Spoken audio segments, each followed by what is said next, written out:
Hi everybody, Chris Pies here for another classroom with PCA Sim Racing. This week we are going to be tackling the wonderful Tuscany track of Mugello in Italy. This is a new track for iRacing, a relatively new track within the previous build of the current one that just released a couple weeks ago. Mugello is a fantastic track. It's been present in a lot of other sims. Formula One used to race there in the Tuscan Grand Prix. And in general, it kind of, for me, reminds me of a little bit of Spa, a little bit of Imola, and kind of the best of both worlds. It's a great track it seems to race on.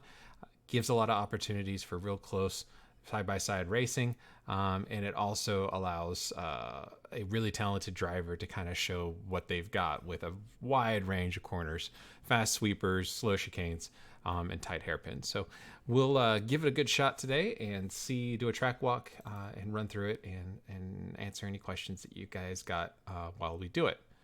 While I load up the sim, if anybody has any questions about the series, well, first off, as you know, we all just experienced a major update in iRacing, and we have a brand new UI. It took me a little bit personally to find where things are, so it may take you as well a little bit of time, but don't get frustrated with it. I don't like change, but here it is. It is what it is. The big features I will say, for those of you that do race on iRacing in the official series, is over on the right, we now have another road category. We have open wheel iRating.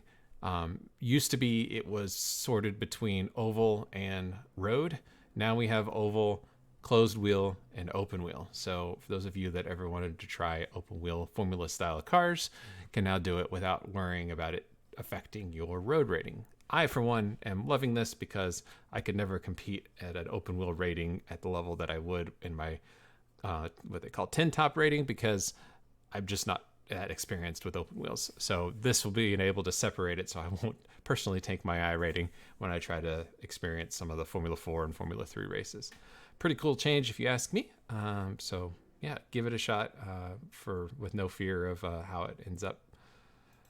All right, so let's look at the replays. I've got Mugello right here. We'll go ahead and give it a launch. So we're nearing, I think we've gone over the halfway point of the season 11, with the last set of races that went through at Road America. At Road America, and Zandvoort has been done by Sport and Challenge. And I get the fun privilege of racing Zandvoort come Thursday. But I'm really looking forward to Mugello. Mugello is, like I said, a relatively new track to iRacing. So we're all kind of starting from a relatively new point. Nobody has thousands and thousands of laps on this track in iRacing, which is a pretty unique opportunity to be able to experience a relatively new track for everyone. And how we get up to speed varies on how you practice, what you're trying to go over, and what you're trying to get out of your practice sessions. For me, it was run some laps, see what it's like, and kind of feel like what's faster, what's not faster.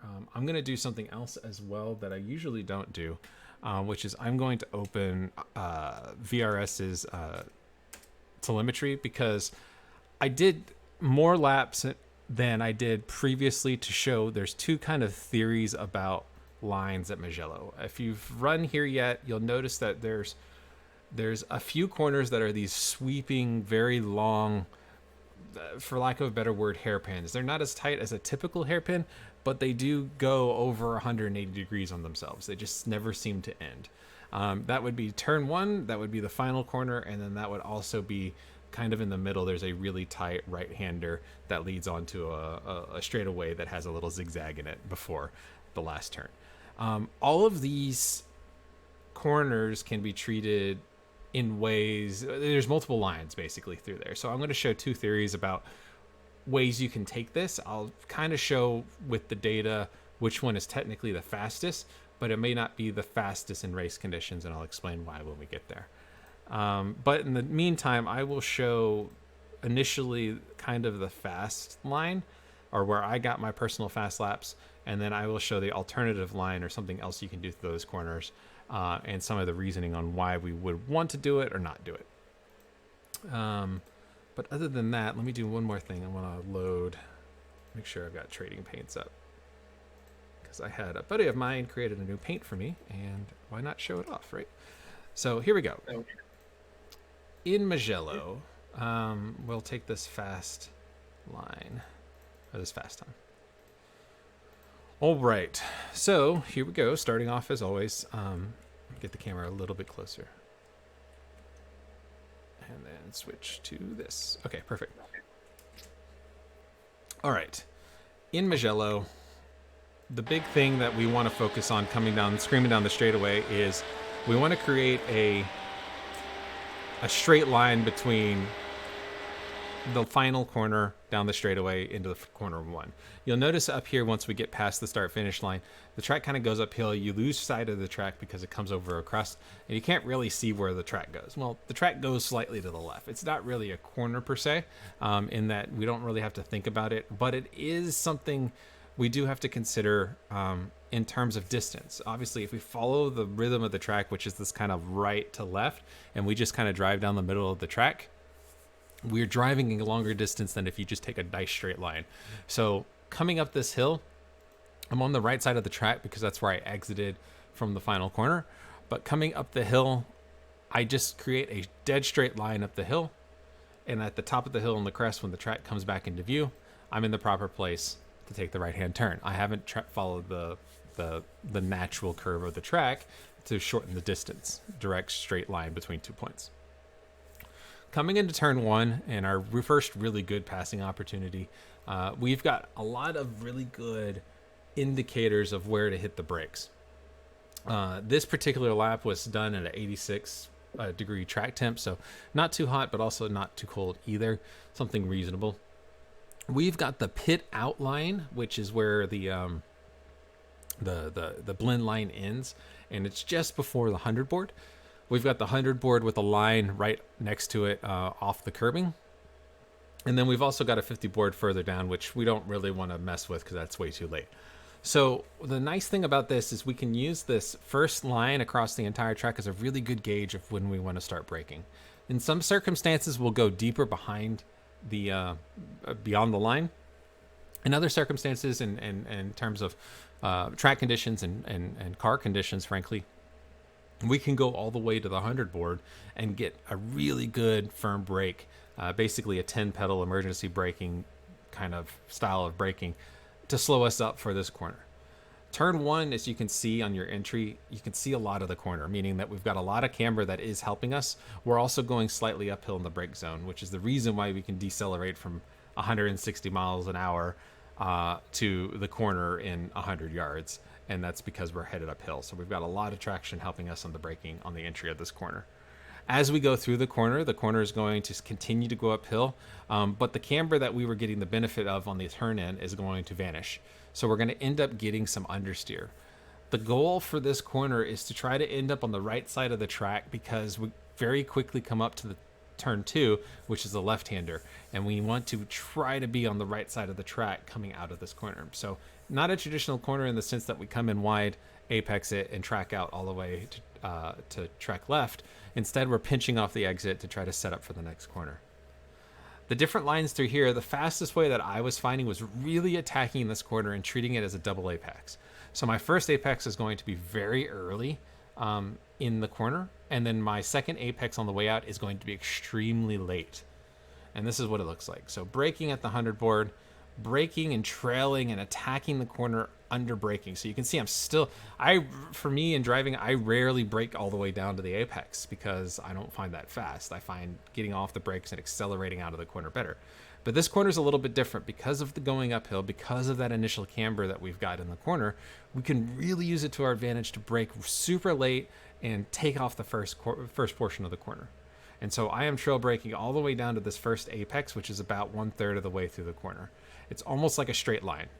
So as you look at it again on my entry, brake at the 100 board, and then start turning in the car super early to try to get down to the first apex point. I'm bleeding off the brakes, and once I get to about here, I get off the brakes and I'm going to roll the speed around. I'm going to come a little bit off the apex, or off the curbing, not by much, but the whole goal is to do a second apex around the corner, basically. So you'll see us start coming off the off the curbing here because my momentum's taking me away from the track, away from the inside. And then I basically slow the car down, diamond it here, and then get back on the throttle, and then apex back here. My second apex is basically where the white curbing, somewhere in the white curbing, but I try to get all the way down to where the white curbing ends, is my second apex on the way up the hill. And that way, on my way out, I've already got a pretty straight line, and I'm exiting only about maybe a third of the track over, staying on the right side to set up for the turn 2. So if I back it up and show it without me stopping it consistently, here we come screaming in. I'm braking very late, very firm, diving down very quickly down to the first apex. Let the car run out, but continuing to slow the car. Diamond it here, and then back on throttle, use the diff to pull me through, or push me through actually, and track out no more than about a third of the track, or at the very most half track, in order to get back to turn 2. Hey Chris, got a question for you. Yes. So I noticed on entry you avoided the 3D curbs completely on the left, and you seem to do the same thing at the apexes. I believe on entry you can get the left tires all the way onto the red. I'm just curious if you tried that in any of your testing. What's your point of view on the 3D curbs here? So one of the things I didn't like about the curbing throughout a couple of places with the way it felt was with and what Chad is mentioning is the 3D curbs, meaning that it's new. There's a few tracks in iRacing that are actually modeling the individual humps of these curbs rather than just kind of a generic rumble. And so these curbs are actually interactive. So as you go over each one of these little things, your car is kind of over it. I was finding that when I was doing some aggressive braking and attacking with my left side tires over the curbing, I was getting some inconsistent wiggles from the rear of the car. So I'm loading the front under heavy braking. The rear is up in the air and there's not a lot of weight on it. And so it's really light and with very little traction. Couple that with turning it in and the left rear tires, or the left tires in general, but especially that left rear tire kind of bouncing up and down and floating. I was finding I was getting unpredictable oversteer going into corners. And I didn't like that because it wasn't consistent. So I was finding I was able to stay much more consistent by staying off the curbing than being on it. If you go all the way and you straddle the curbing, which I think is what you're suggesting, you can brake on a flat surface over here in the red, which is great. It fixes the problem of the curbing causing the left rear suspension to be doing whatever the heck it wants under braking. The problem is you are going to cross back over the curbing at some point on turn in, while in this situation under heavy braking. So instead of having like this consistent chatter in that left rear, you're going to have a shock in the left rear as you cross over the big part of the curb, which is that left shoulder of it. And again, finding it, we're going from a smooth surface to transitioning where I am trying to put a lot of load on those left side tires and then crossing over it and upsetting it was causing me to be inconsistent and occasionally get into a situation where I was getting kind of ridiculous oversteer on entry. So for me, I've never been a curb guy. I don't really like curbs very much because I like the nice and smoothness and predictability of the car. For me, staying on the track and avoiding the curbs on entry helped my consistency with these. If you're comfortable with the curbing and you're finding yourself consistent straddling it or being on the curbing, by all means give it a shot. But for me, I wasn't getting enough of an advantage by taking that wide line through here to warrant having that uncertainty that occasionally crept in. Does that answer your question? Yeah, just as you go around the track, because there's multiple places where you either have 3D curbing or those nasty little yellow curbs. What do you call them? So if you could just comment about your point of view on the curbing throughout the whole course, that would be helpful. For sure.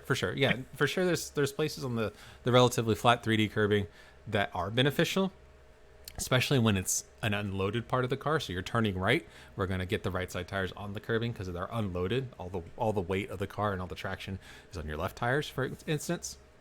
But in this case, we are loading those loaded tires that would be interacting with that curbing, which is what's causing the weirdness and the uncertainty if you cross over it. So your mileage may vary, try both, but for me, I like to keep it nice and simple and keep it on the black stuff on the entry. So coming in, are any other questions? Oh, I'm in second gear through this corner. So I'm going all the way from 6th down to 2nd on the way through here. Second gear really lets you right at this point. You notice how the car really takes kind of a turn. I am using that gearing as I come off the brake at this point and getting on the throttle to engage that differential to really get that last little bit of rotation and squirt out of the corner at this point. Look how much of the track we can see right here when I got on throttle. It's like a ski hill. You're going uphill. You've got so much camber. You can really use that to get a really good run coming out of this corner. The tendency through turn 1 is to overslow the car, to not carry enough speed. Keep carrying speed to the point where it is difficult to exit the corner mid-track. If you're exiting right track and you're hugging the grass every single time, so on your way out, if you're finding yourself with the car being over here on the right side of the track really easily, you could have carried some more mile an hour and gone a little faster on the way out. You're also going uphill on the way out too, so if you do scrub too much speed going through this corner, it's going to be really punishing on the way up, just because it's hard to make those miles an hour up because of the momentum, or lack thereof because of the hill. All right, so we got through turn 1 effectively. We're getting over to the right to set up for the first little kind of, I call these next 2 corners like little chicanes. If you drive a Mola a lot, you'll feel right at home with these. So like I guess it's turn 2 and 3, and then 3 and 4 almost are kind of like, these are like the Amola chicanes, I call them, because they're very similar. That being said, they're extremely different from each other. It's very easy to kind of fall into a false sense of security and say, well, this turn 2 and 3 and 4 and 5 are identical to each other. And they couldn't be much further difference. The only thing they've got in common is they're technically left-right chicane things. But other than that, that's where the similarities in. The first one, which is this one, we take in second gear, and the second one we take in third gear, and it's much longer. So in the first one, we're going to end up all the way to track right. I find it as a rhythm thing because notice there's no real brake markers here.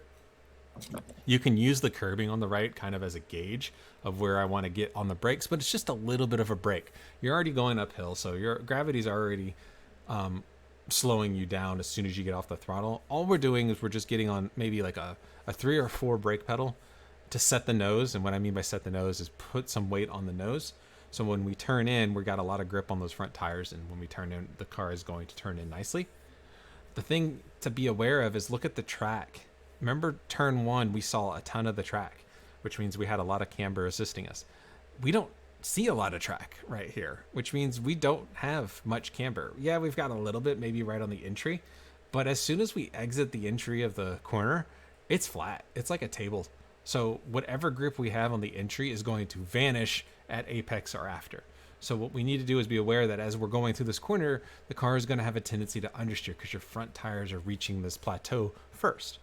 So the car will try to understeer as soon as you cross over the apex. What does that mean? Well, we need to take a later apex in order to counteract that understeer that's going to happen, because if we turn in too early, we're going to end up on the right side of the track, and then we're going to have to take a right, and we're going to be really slow for the important part of the corner, which is the second corner. So this first corner, this turn 2, means nothing, frankly. It's just to get around effectively to set up for the next right-hander, because that is leading on to a little bit of a straightaway before we get to the next corner. For these, there's a little bit of a trick that I was discovering coming through here, and that is the sausage curbs that Chad alluded to before. I call them sausage curbs, these yellow curbs. My goal is always, when there's these double yellow curbs, is to try to apex at the second one. So for this left-hander, I'm trying to get my apex of the corner at the second curb without going over the first one. Don't hit them. Go around it and apex the second one. It's almost like an apex zone, basically. If you can get between, so apex after the first one and closer to the second one, you're doing well. If you can get all the way to the second one, that's even better. But it's really difficult to get to that second one because, again, as we reach the tabletop, the front end is trying to understeer here. So trying to get to that second one can be tough sometimes. But if we can do it right, we can get the car down and apex right at that second one, just like I did here. I actually did a pretty good job. So I'm apexing right at the second one, kind of riding or just kind of feeling the curve or the throttle out. I'm not like killing the throttle. This is very much a control and steer the car with the throttle type corner, meaning that at no point in here Am I really full throttle? I'm kind of just manipulating it. If I'm running wide, I get off the throttle and the front end will tuck in. If I'm running too tight, I'll get on the throttle and it'll understeer and it'll push out. And so I'm steering the car with the throttle as much as I'm steering with the steering wheel. Eventually you'll get to the point where you can feel it and it'll be just intuitive on how much throttle or lack of throttle you need to add through here. On the way out, I don't track out past mid-track. I keep the steering angle that I had in the car, so I can try to move the car as much as I can over to the left. And if I can get to about here, you're not going to get all the way to track left, that's fine, but you want to be on the left side of the track. The further left you are, the better to set up for this really, frankly, difficult right-hander, because the temptation is to accelerate too soon. I think that this corner is the toughest corner on the track, because the tendency is to, you see this first yellow sausage curbing, and that's the one you want to apex at, but that's not it. If we follow what I just said before, you want to apex at the second one, and there is a second one much further around the corner than this first one. So you have a bit of an apex zone between the two. The closer you can get to that second one and be accelerating out of it, the better. So you can see here, I got off the throttle just to get the front end tucked in, and then I start picking up throttle as soon as I know that I'm going to be apexing at the second one.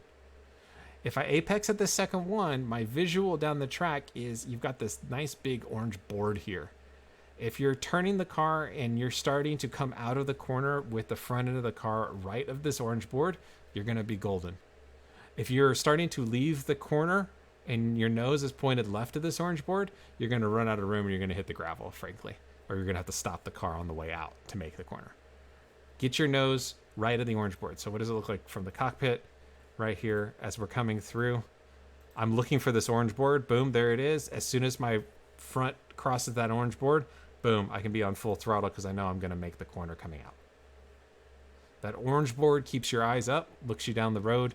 You're not looking at a point directly in front of the car. So if I back it up and show it again, whoop, that's too close. Come out of turn one, move the car over, a little bit of a brake just to set the front off the brake, roll the speed through, start feeding on a little bit of throttle, off the throttle, no need to hit the brakes, and then back on the throttle as soon as I know I'm going to hit that second apex at the second curbing, and my nose is past the orange board. Second gear through there. As we're cruising through there and we get a good run out of there, we have a little bit of a straightaway here. Great opportunity to make a little quick pass on somebody that didn't take that chicane properly. It's really hard to get a good run through there, and if you can do it properly consistently, you guarantee you're going to make time on folks in this little chute between the two chicanes. All right, now we're coming up to the second one. We have proper brake markers. We've got a 100 board and we've got a 50 board finally. I'm looking at the 50 board in third gear. So I'm going to get the car all the way over to the right. This time I am going to get on this curbing for the braking because this one's not too bad. And I'm also not threshold braking on the curbing, so I'm not really upsetting the balance of the car too terribly much. I'm getting to the 50 board. I'm getting on the brakes. I'm going to be in third gear for the entry here. This time I've only got one sausage curbing, so this is my apex, is the sausage. And much like the first one, we don't want to track too far out. We want to try to keep it over to the left. But unlike the first one, the right-hander comes much faster. So not only is this chicane effectively quicker because the rate of turn between the two is wider, the radius is wider, if you can carry more speed, but it's much closer together. So the left-right is much closer. So that's why third gear works so well here, is we want to carry the speed through the first corner because it's not as severe as turn two. We've also got some camber assisting us through here. Lift off the throttle when we transition. And then look, we've got a pretty good amount of camber on the second one as well. If we look down in the distance, hey, guess what? There's another orange barrier that looks identical to the previous one. And guess what? You use it exactly like you did the previous one. Get your nose past the orange barrier and you're golden with apex on the curb here, on the little sausage curb. So we turn in, apex at the sausage curb. It's so difficult to get down to it. I want to iterate that. The car really wants to understeer through here, and it's very difficult to get here. I missed it by half a car width. If you're consistently getting down to it, you're doing a fantastic job. Just don't overslow the car to get down to it because it's not necessary to get all the way down there. So keep in mind that you may have to turn in earlier than you think, but we don't want to delay our throttle too much because we can still make the corner even if we miss this apex a little bit. I've passed the threshold. If we looked at the cockpit, my nose is right of the orange barriers. I've started accelerating out, and it's not as severe as the previous one. We use all the curbing on the way out. So let me back it up and show that one. Coming in, brake at the 50 board, use the rumbles, apex the first one,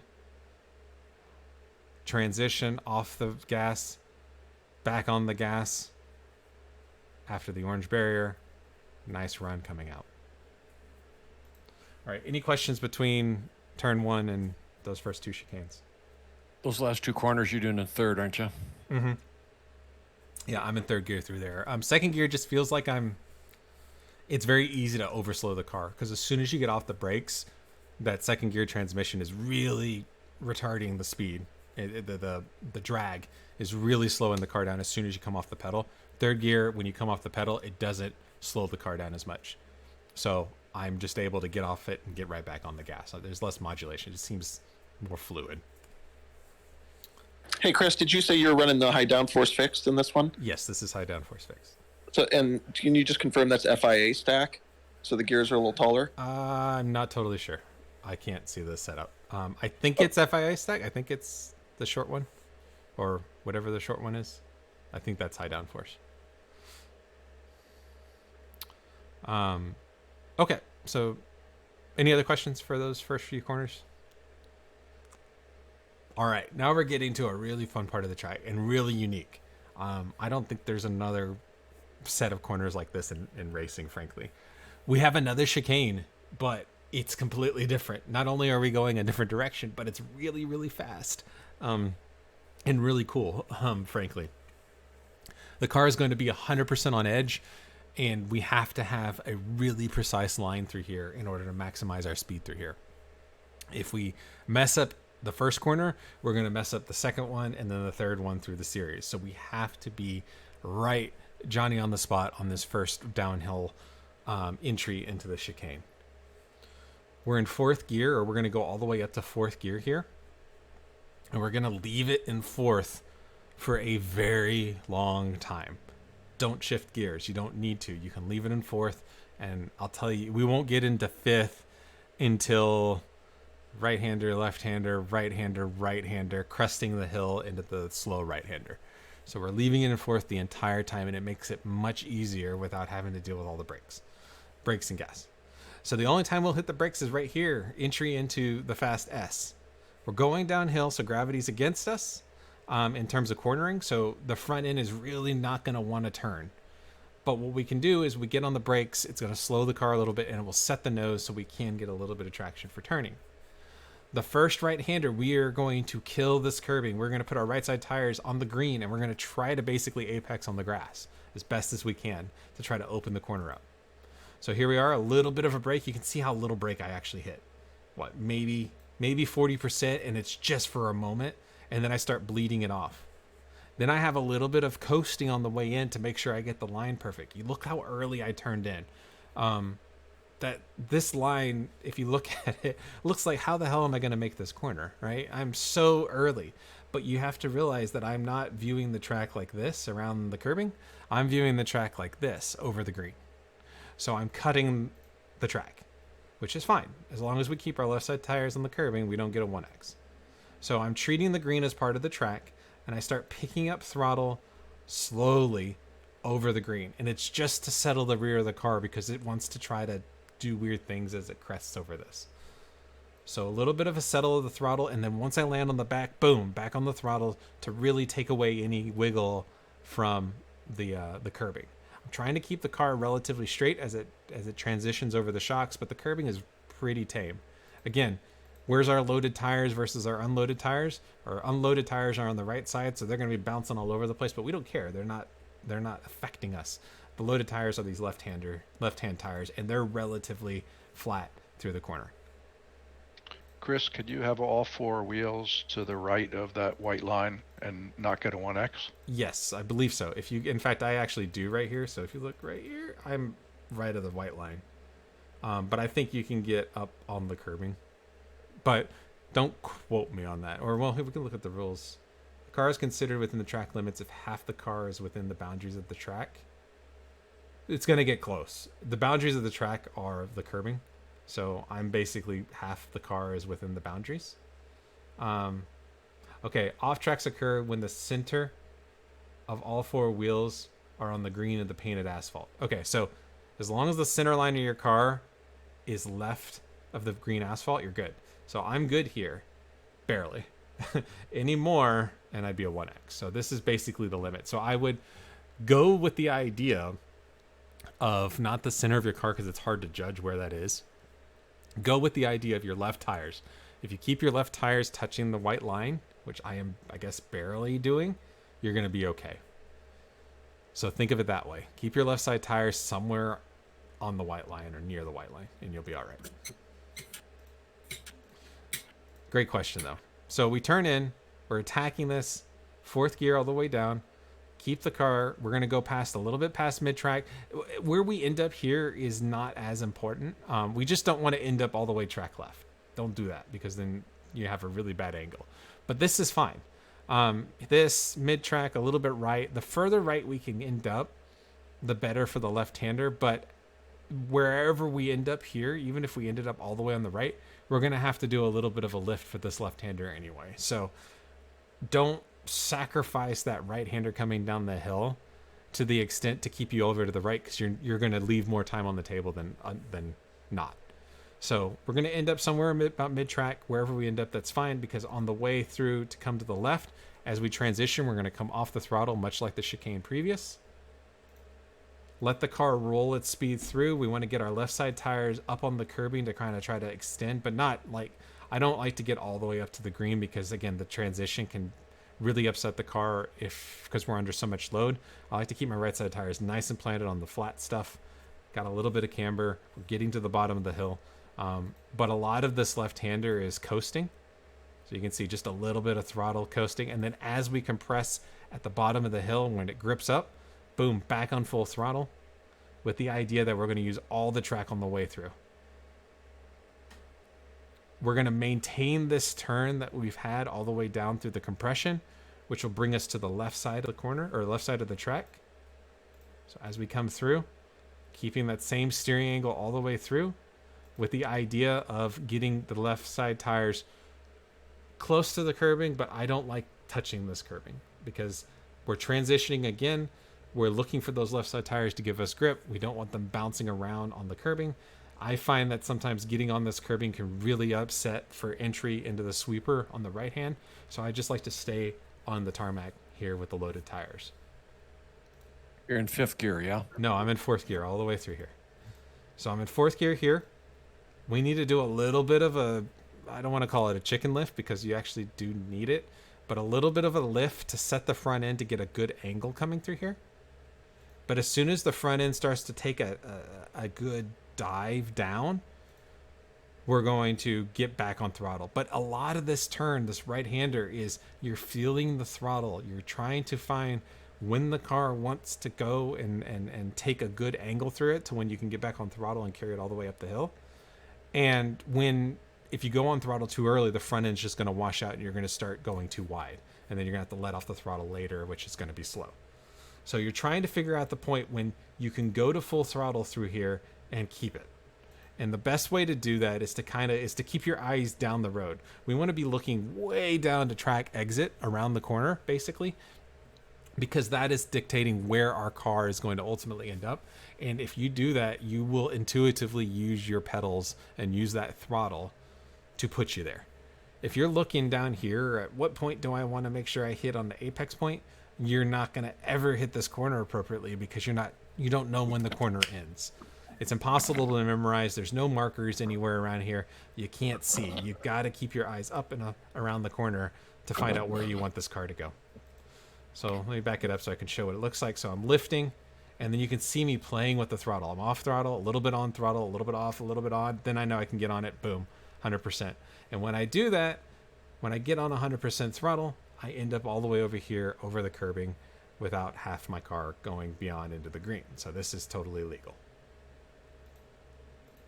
We'll keep going to the right-hander up the hill since it's all the same gear in fourth gear.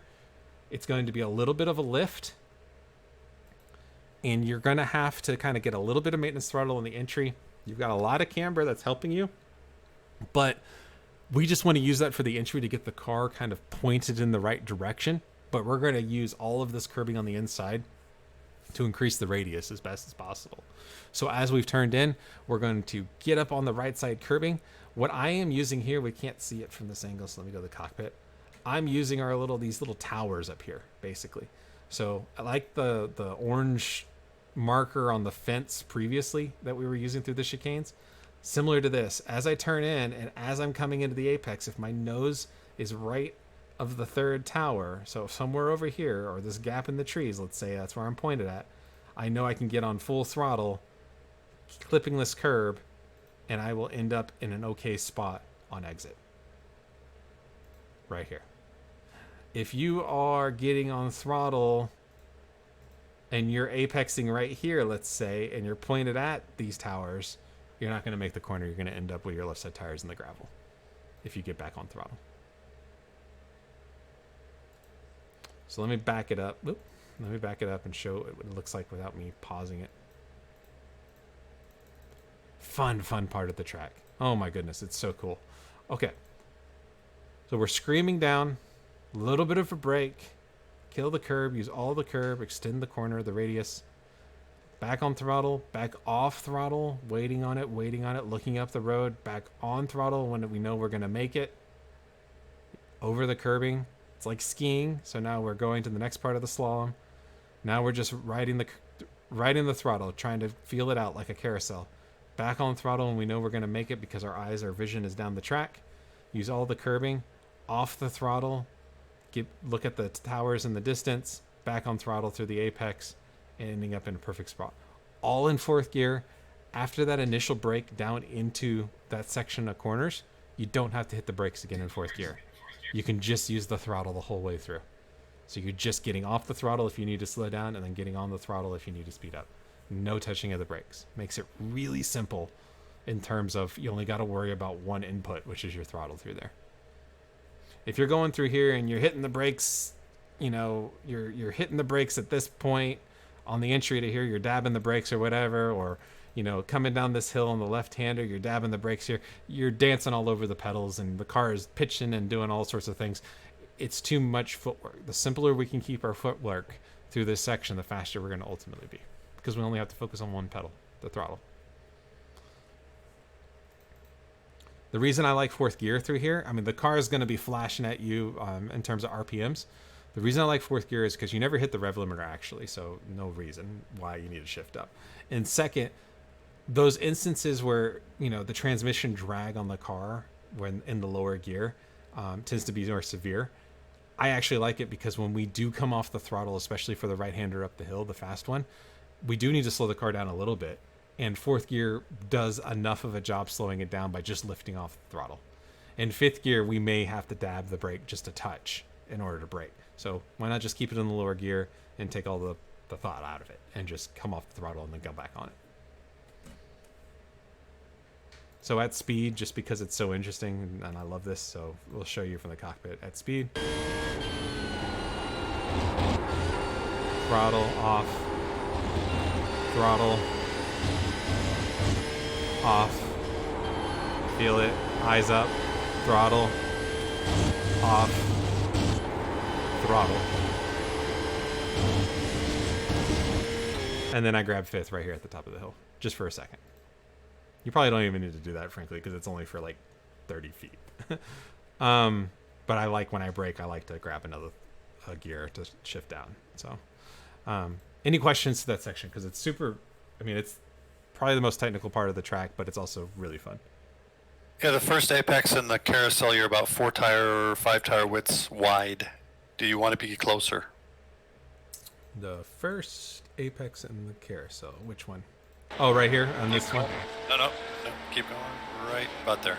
Yeah, you want to get down as close as you can to the curbing, ideally. So I missed it on this particular case. So I could have gone maybe a couple mile an hour faster if I would have had a better angle at this point. I turned into. Do you want to touch the curbing? you want to get down to it without touching it. Because notice, Thanks. look at the track. Better to understand why. You've got a ton of camber assisting you on the track. As soon as you touch the curbing, it goes away. So I want to use all the camber as much as is possible, but as soon as I touch that curbing, it's going to bounce me out.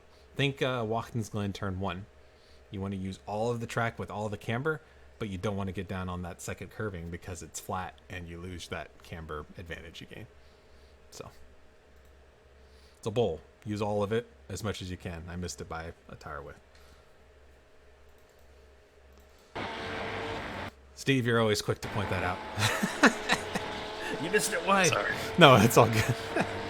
All right. So Did you get a 1x back there? Because you were more than half. no, oddly on the enough, brink. this was a clean lap. So this was not a 1x. So again, the rule says that if you get half your car over, it's going to be a 1x, but this was not a 1x. So I think in general on this track, if you keep your right side tires in the middle of the curbing, you're okay. If you get your left or your right side tires flirting with the edge of the curbing, you're going to get a 1x.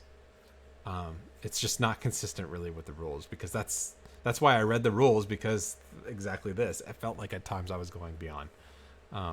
So your mileage may vary. Try it out and see where the limits are. But that was legal. So it is what it is. All right, coming into the back part of the track, we got another chicane. Yay, going the other way to the right. This is very similar to those first few that we had on the first part of the track. The only difference is instead of kind of having camber and going uphill, we're now going downhill and basically not having any camber. So the first one here is going to be very understeery. We are going to, like the other ones, try to apex this right-hander at sausage curbing. We can actually nibble it a little bit because being off camber or being downhill and it being an unloaded tire, it really doesn't affect the car too much. We don't want to kill it every time, but if we nibble it, it's okay. So my brake marker here is a visual brake marker. You can use, let's see where I'm actually braking. Okay, you could use this street, I guess, if you wanted to, this little cart path, I don't know, over here on the left, cross it and then brake. I'm using it as a visual cue. As I come over the crest, I am braking when I see the track. So I'm coming over, there's the track, I can see it, hit the brakes. That's my visual cue. Depends on how high you're sitting in the car, obviously, but try to use that as a gauge of, you don't always have to have a point. You can also see when the sight picture looks appropriate, that's when you'll brake. There's a white line on the wall to the right that you just passed. That's also a good mark. This one too. Yeah, that can also work. Yeah, when it leaves your windshield, that's your turn. Okay, you can do that too. So there's On the one as cockpit, well. yeah. I never even saw that existed. That's a good point. Peripheral. yeah. Looking at the apex. Yeah, so I'm looking down here. As soon as I can start to see the track, that's when I'm getting on the brake. I'm going down and leaving it in third gear. Again, going downhill, the front end of this car is doing everything in its power to wash out. Very difficult corner to get down and slow it down enough to get down to the apex. So you really have to be cognizant and really attack this first curb here. Look at even where I know it's iRacing textures and such, but they did a great job modeling the texture here. Look where all the paints wore off. Look where the curb is blackened. It's that way because that's where the pros are putting their tire. They're clipping this every single time. And that's why it's black, and that's why this paint is wore off. So we're trying to do the same thing. We're trying to get our right side tires as close as we can, if not nibbling this little sausage on the way through here, to keep the car on the right side on the first half of this chicane. Notice the trend, mid-track for the second one, because the second one is the one that matters, frankly. What did we talk about before? If there's two sausages, we're trying to get close to the second sausage. Same thing here. We've got two. We're trying to apex between the two of them. The closer we can get to the second one, the better. Notice how I didn't get all the way down to the second one, but that's okay for this particular corner. I'm full throttle. I'm able to run over. Now, this wasn't a 1X, so that's why I want to say that as long as your tires are on the curb, you're okay. But it may not be the same for every single corner. But that was not a 1X, believe it or not. So you turn in here. If you clip this second apex, you won't even flirt with the potential 1X on exit. This one I missed just a little bit, but I got on throttle. Look how early I got on full throttle through here. Right here. I'm full throttle. And I've still got, what, another 20 feet before I actually hit the apex. So I am accelerating through the corner. A little bit of camber here. So we've gone downhill. We're getting a little bit of camber on basically the apex of this corner. So it's going to get a little bit grippy right there where we want it. So we just have to be ready for that. And the car really through there, the diff really wants to kind of like squat and rotate right at the compression point there, which is really nice. So use it to your advantage. Again, third gear through that chicane.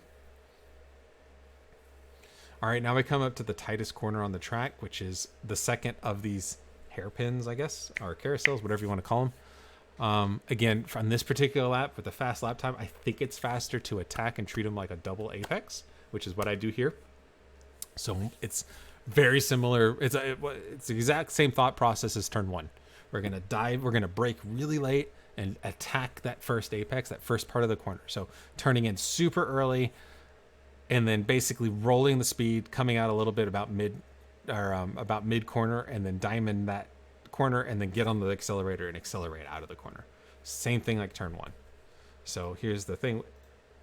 We have nice solid brake markers here if we want to use them. I'm using the visual of the track because my eyes are over here. They're not at the track.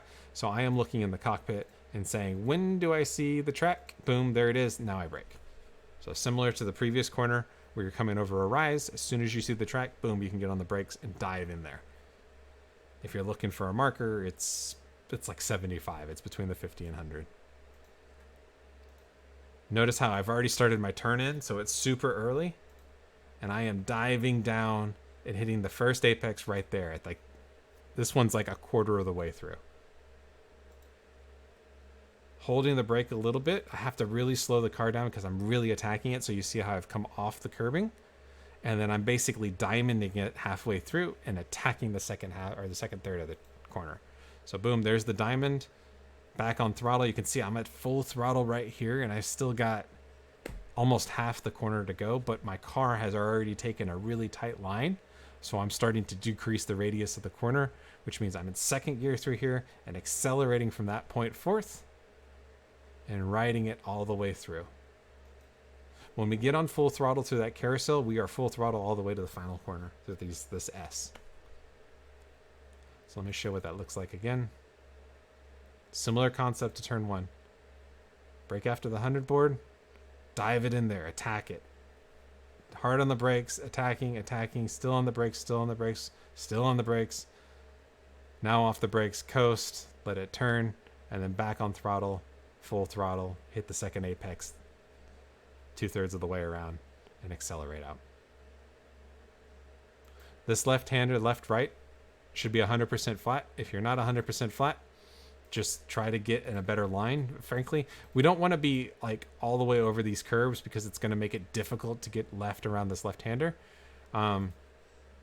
Probably about this is the limit that you want to be on terms of exit. So maybe 2/3 left track.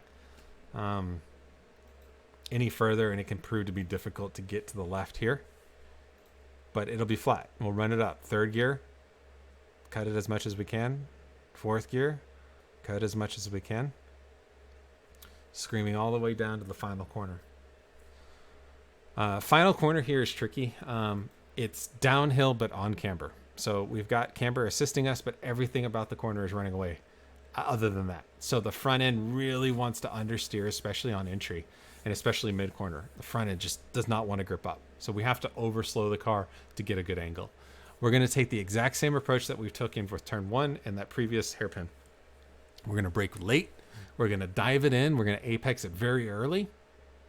We're going to stay on the brake, stay close to the, on this particular one, we're going to try to stay closer to the curbing like a carousel, just to minimize the distance we're traveling. And then eventually do a final apex relatively around the corner in second gear. So I'm using the 100 board as kind of my mark, or this orange board, but I'm going to go past the 100 board and brake. Another visual is as I crest the hill, as soon as I see or anticipate the track coming into view, I'm going to get on the brake. So you can see I'm past the 100 board, I'm braking here. So I'm braking at the 75 board again when I see the track. And I'm going to turn in super early. I've already started my turn in. There's my first apex point right here. And then on this particular one, I'm kind of trying to follow the curbing. Again, like I said, all the camber here is on the inside. The most camber is nearest the curb. So I'm not traveling as far out away as previous hairpins or carousels. And then keep it nice and tight, keeping my eyes up, looking down the road, trying to see where that final curbing is, and then getting on the throttle very, very early. This corner does do an increased radius, so the further you go around it, the wider it starts to become. It's not a consistent radius all the way around, so we can always get on throttle a lot earlier than it feels like we can.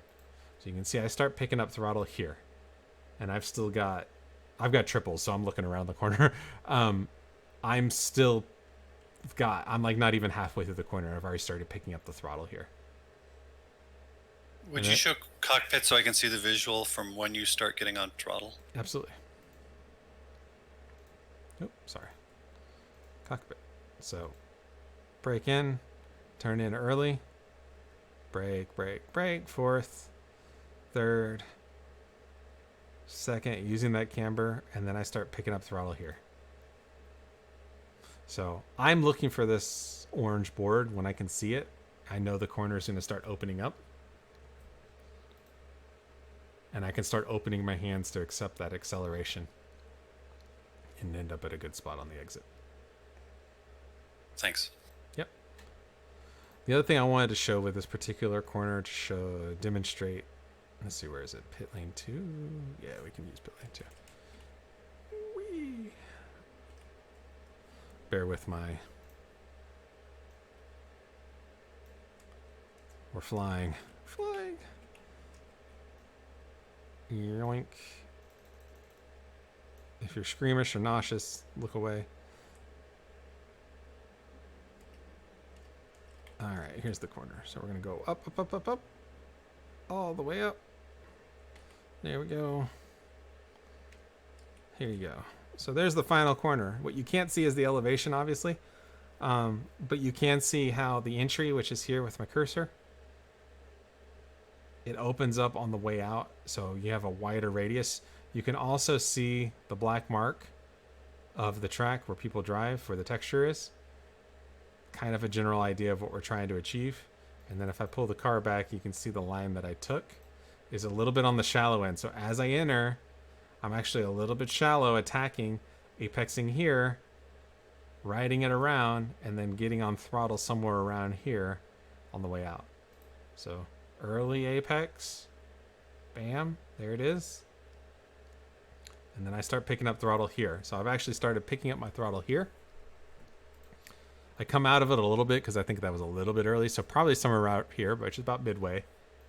And then I am full throttle at this point, which I guess is a little bit past halfway on the way down the hill.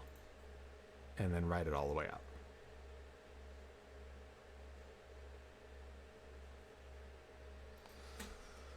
All right, so that is a lap of Mugello. Let me show what it looks like from the cockpit at speed. Without me starting and stopping it. All right, here we go. All right, coming into turn 1. Remember, we want to keep a straight line, so we're basically, as we leave the pit wall, we keep it nice and straight. We're going to brake after the 100 board and dive it down. All the way down to second gear. There's apex 1. It'll venture out, then it'll come back in. Late apex to keep the car on the right side. Downshift to second. Always hit the second sausage. There's the orange thing on the wall. Had a good run through there. Brake at the 50 board. Apex at the sausage. Third gear. Looking for that orange wall. Turn in. And then accelerate once the nose is past the orange wall at the apex. Fourth gear. A little bit of brake. Get all over the curbing. Throttle. Off the throttle. Back on throttle. Off throttle. Back on throttle. Off throttle. Back on throttle. Brake as soon as we see the track on the back end. Down to third. Apex at the sausage. Keep the car right. Second sausage, back on throttle in third gear all the way through there. We're going to brake as soon as we crest the hill and we see the track. There it is, brake. Early apex, car will drift out. Back on throttle, late apex. Full throttle all the way through these S's, cutting the corners. We're going to brake after the 100 board, but basically when we can see the track, as we crest, right there, brake. Turn in early, down to second gear, keep it nice and tight. Then back on throttle as the track starts to open. And then the good run all the way down. And I think that was a 48.8? Yeah, 48.81. Which I guess is okay. Again, I don't have a whole lot of time in Mugello, but it seemed pretty quick. I wanted to show, or first off, are there any questions with that kind of model lot? Anything you want to see? Any?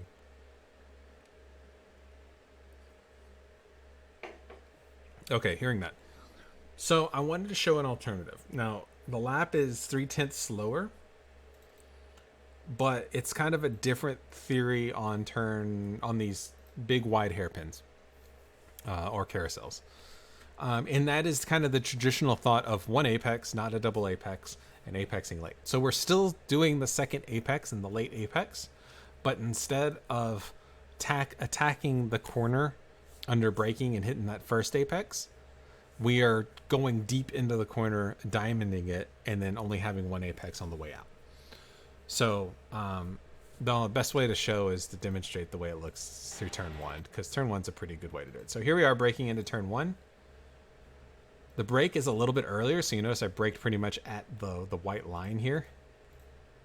Right here, I'm already on the brakes.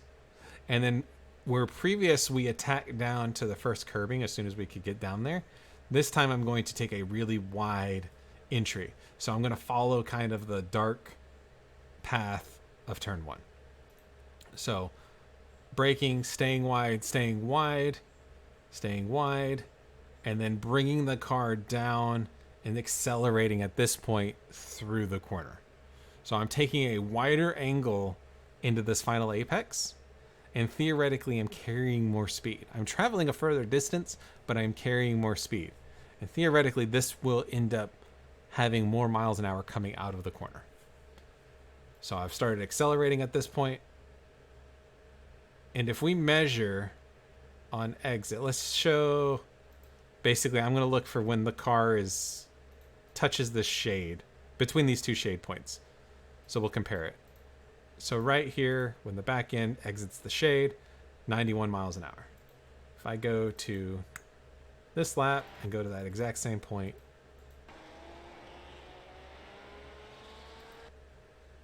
$87 miles an hour.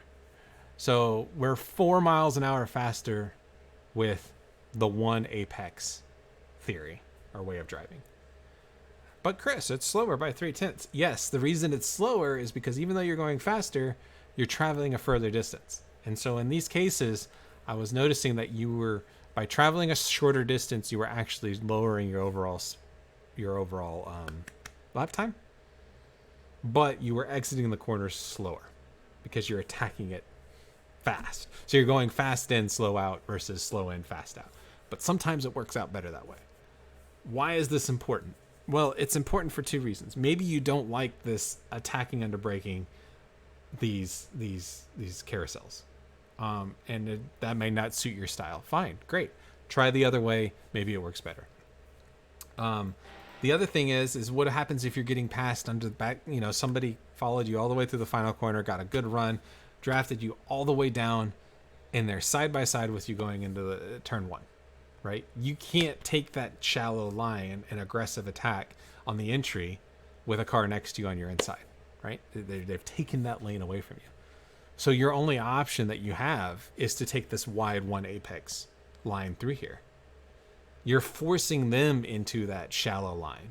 So it behooves you and benefits you to practice both lines and every single variation that is through between those two based on racing. So again, the fastest overall time may be the one that attacks with the two apex theory. However, it may not be the best racing line because maybe you want to get a better run than your opponent who's next to you. They're sacrificing their speed on the way in. they get by you, and then you over under them on the way out, and you leave them for dead on the exit. So, and that's why I was going to pull up the data just to kind of confirm this. If you give me a second. So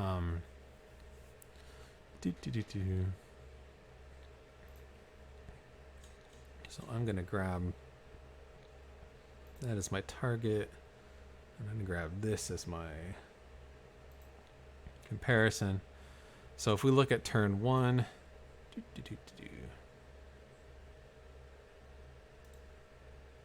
so you can see the two lines with turn 1. So the red dotted line is the one apex method, and the blue line is the double apex method, right?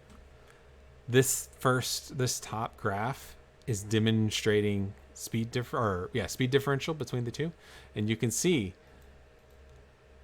I have so much more speed in the shallow line on the entry because I'm braking later, but I'm braking for longer.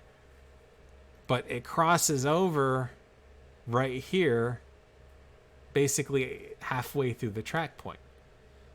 And at that halfway part through the track point, the inside line has to continue to slow in order to make the second apex due to physics, whereas the second line, the wide line, is already accelerating out. And then there is a difference of speed on the way out. And you actually notice at the highest point, there's a 12.2 mile an hour difference right here where they cross over. 12.2 miles an hour difference between the slow, the blue line, and the hashed red line. But why aren't they on top of each other? Well, because the hashed red line is traveling so much further on this entry than the exit. Notice they're pretty much on top of each other on the way out.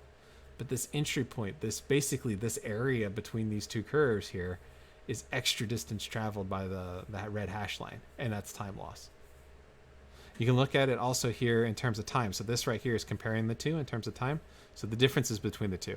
At the maximum between these two laps, 0.4 at the widest gap. The blue line is 0.4 of a second faster on the entry in the first half of the corner than the red line. But because of the speed differential, that all comes back. And by the time they exit, you're 0.5 tenth between the two. So this is an example how two different lines and two different theories or thought processes can lead to a very similar time, but in very different ways. Any questions on that? No? Okay, cool. All right, so I mean that's all I really had. If anybody wants to go more into this data, I can always share it. I have it pulled up. It's easy. If you want to see the other hairpins to kind of see what they look like with this wide line, I can show you real quick. So let's go to the second one, which would be the slow one coming up right here. So remember the first one we basically broke when we could see the track. On this one, I'm braking before I can see the track, so before I crest the hill. And then my entry, before I was attacking, right, all the way down here.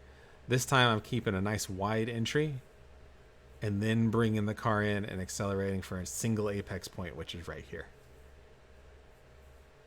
I guarantee you my exit speed's faster. Same thing on the final corner. Nice wide entry, so I brake a little bit earlier. But I take a nice wide entry, really wide, for the idea of getting a run coming down, hit the single apex point, and accelerate and basically extend that front straight as long as possible.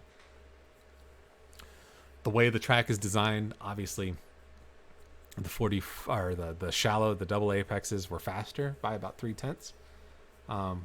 But there's significantly different lines between those three corners, which means you can race side by side and still be competitive with someone else. Anyway, that's all I got.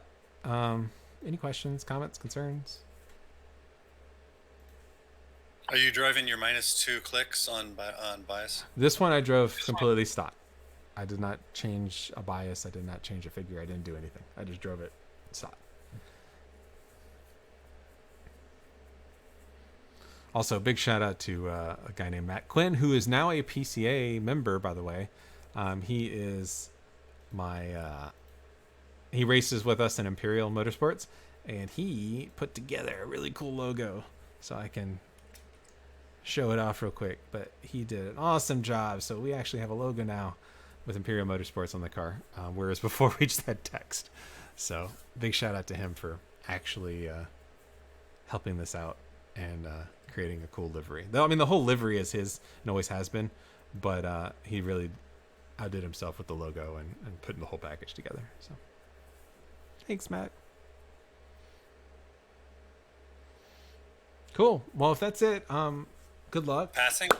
Passing. So Sorry. no, that's fine. Great. Great places to pass. Turn 1, best place to pass. This is position 1A to pass. You just had a really long straightaway, got a really good run coming through the final corner. Super wide track. Again, as we discussed, multiple lines. If you're the inside car, just do the attacking line, double apex, get it down there. You're going to be so far ahead of the other guy on the entry. If he's taking a wide line, it's going to be hilarious. You'll be 0.4 of a second faster on the entry of this corner. So what do?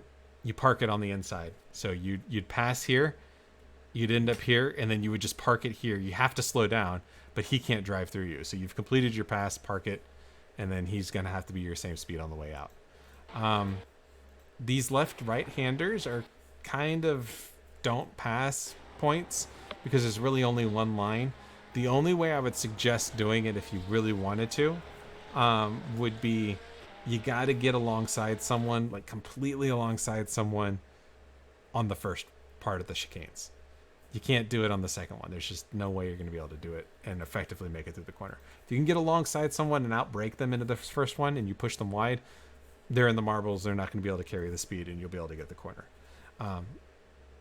At the same time, if you're the car getting passed through here and somebody pokes their nose and shows that they're going to try to dive you going in here, let them go. Just lift a little earlier, let them go. They'll probably outdrive themselves in the car and run wide, and then you'll just take it right back. But you don't want to be the outside car through any of these chicanes because there's no grip out there. Like if you have to take this corner, a car width wide out here, it's marbles and junk, and there's just no grip. Same thing through here. The high speed section, no passing.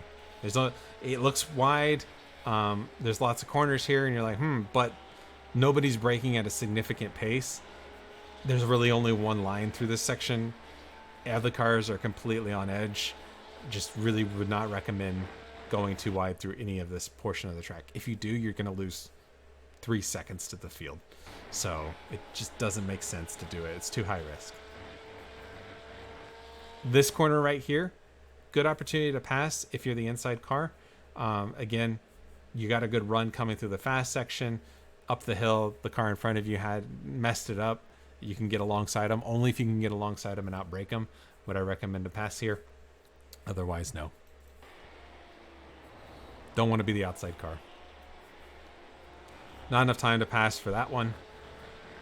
Another really good opportunity to pass is right here into this chicane, or not chicane, carousel. Much like turn 1, you can come on the inside. There's multiple lines through here.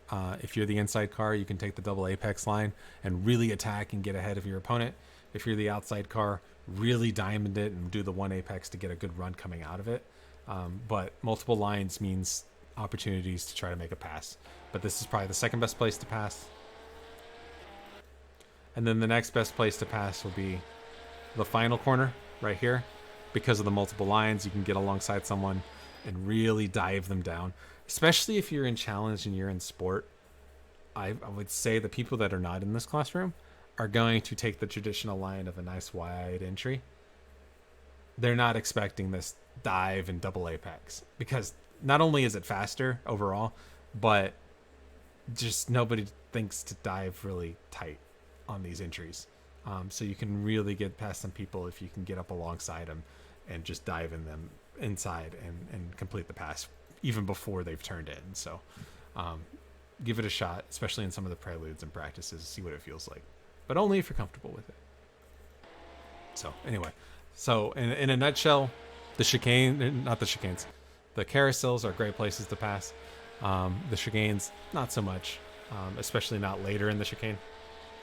And yeah, the fast section is the fast section. Stay in line. Cool. All right. I am way over time. I'm 10 minutes over time. So I'm going to leave you guys with that, at least on the recording side. thank you and good luck with Mugello. It's a fun track. I look forward to seeing how Sport and Challenge it handle it next week. And then we, Club and Pro, get to tackle it the week after. So good luck, and I'll see you on the track. Thank you.